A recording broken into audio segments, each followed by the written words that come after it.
నేత కార్మికులు చనిపోవడం జరిగింది. దాన్ని ఈ బీఆర్ఎస్ బీజేపీ ప్రభుత్వం ఏం చేస్తున్నారంటే శివరాజకీయం చేస్తున్నారు. శివరాజకీయం ఎట్లా అంటే బీజేపీ ప్రభుత్వం ప్రతి ఒక్క దాని మీద జిఎస్టీ 5% నుంచి 12% వరకు చేసింది. ఆ నేత కార్మికులే కానీ ప్రతి ఒక్కరు ఎట్లా బతుకుతారు? రుద్రమాదేవి గారు మిల్లనే అడుగుతున్నాను, ఒకసారి చెప్పండి. మీరు ఒక పోగు తెలుసా? మీకు కండ ఎట్లా చూడతారు తెలుసా? బార్పిన్ ఎట్లా నడుస్తుంది? సైజింగ్ ఎట్లా నడుస్తుంది? కాటన్ ఉత్పత్తిదారులను మీరు ఏం చూసిండ్రు? వాళ్ళ గురించి మీకేమన్నా తెలుసా?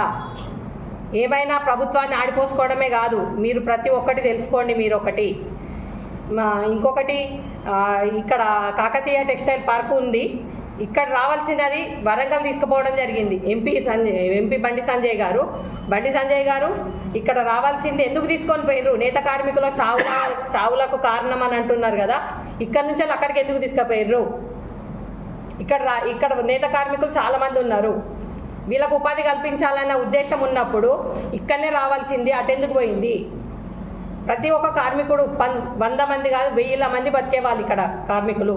సంజయ్ గారు కేంద్రం నుంచి వెళ్ళి మన నేత కార్మికులకు ఎన్ని నిధులు తీసుకొచ్చారు? మీరు ఏమేం పనులు చేసిరు? ఫస్ట్ ఆఫ్ ఆల్ నేత కార్మికులకు ఏ ఒక్క పని చేసిరు? మీరు అది అడిగి ఓటు అడగడానికి ముందుకు రండి. పద్మశాలీల కోసం మీరు అది కాకుండా మీరు ఓటు అడగడానికి వచ్చిర్రు అనుకోండి, ఇక్కడ ఊర్లో కూడా అడుగు పెట్టేది చేస్తాం. ఖబర్దార్